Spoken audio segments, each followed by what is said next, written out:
Hi friends, who really holds power in Karnataka, Siddaramaiah vs DK Shivkumar, and how the BJP is trying to use it. Karnataka's Congress government is led by Chief Minister Siddaramaiah, with DK Shivakumar serving as Deputy Chief Minister and State Congress President, a pairing that on paper looks like a consolidated leadership, but in practice has been the focus of persistent speculation about a behind-the-scenes, power-sharing deal and a possible mid-term leadership change.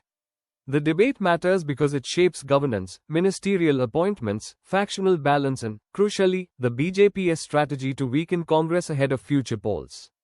Below I explain the formal roles, the real political dynamics between the two leaders, and how the BJP is countering them. Background and formal division of roles.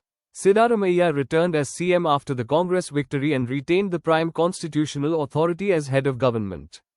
DK Shivakumar, a heavyweight organizer, fundraiser and close Gandhi family ally, was given the Deputy CM post and important portfolios such as water resources and city, Bengaluru, development, and he continues simultaneously as KPCC president, making him both the government's executive and the party's chief organizer in the state. That combination gives Shivakumar enormous day-to-day influence inside Congress's Karnataka apparatus. Is there a formal, power-sharing pact? Publicly, the Congress High Command and Siddaramaiah have denied any written rotational or time-bound power-sharing deal. The Chief Minister himself has dismissed claims of a formal arrangement, and senior state leaders have repeatedly said Siddaramaiah will complete his term.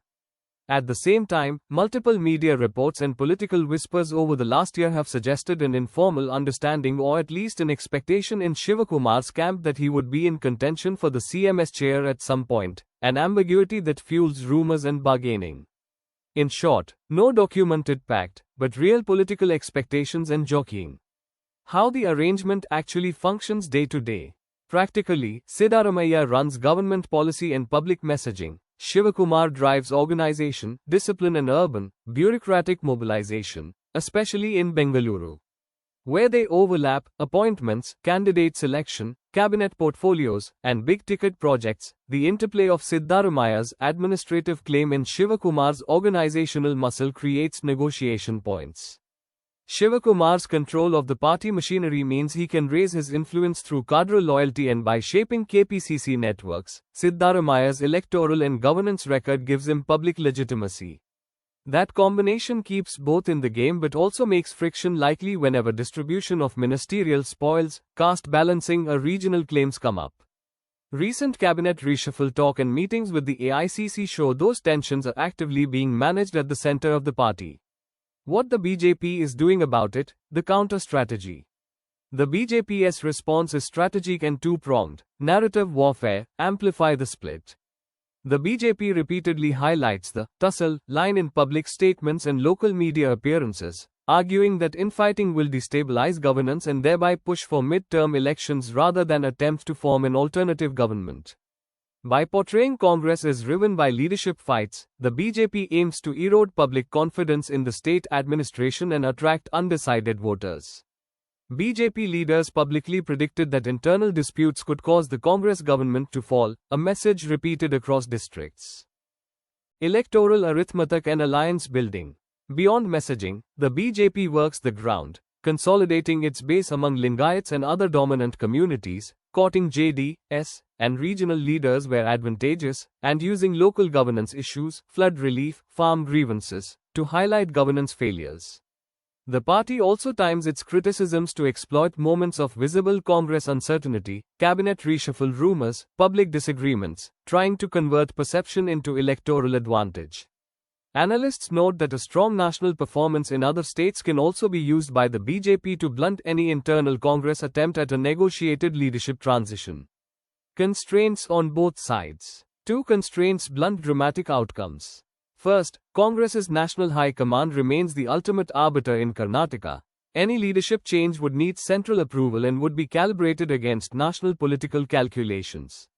Second, the BJP cannot simply step in to claim power unless defections or a clear majority arithmetic changes, so its immediate weapon is persuasion, voters, and pressure, narrative, not takeover. These constraints mean the tussle is likely to stay a contest of influence and optics rather than an immediate change in government. unless an unforeseen political shock or a big electoral setback occurs. What to watch next? Implications. Cabinet reshuffle signals. If Siddaramaiah reshuffles the cabinet, reports suggest this is being discussed. Its pattern, who gains, who loses, regional, caste balance, will reveal who's ascendant. KPCC activities vs government work. If Shivakumar's KPCC push intensifies, office openings, grassroots drives, it means he's consolidating organizational capital, a long game. BJP messaging and local performance. Watch if the BJP converts the infighting narrative into concrete electoral gains in by polls or local body contests. That will determine whether the narrative has traction. Conclusion. Who holds the real levers? Formally, Siddaramaiah is the chief executive. Organizationally, Shivakumar controls significant party levers.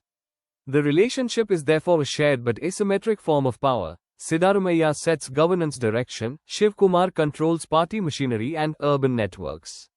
That asymmetry creates space for both cooperation and competition, and it is precisely that fuzziness the BJP is trying to exploit through a campaign of narrative amplification and targeted local politics. Whether it translates into a leadership change or remains managed balancing depends on internal Congress choices and how effectively either side converts influence into concrete political gains.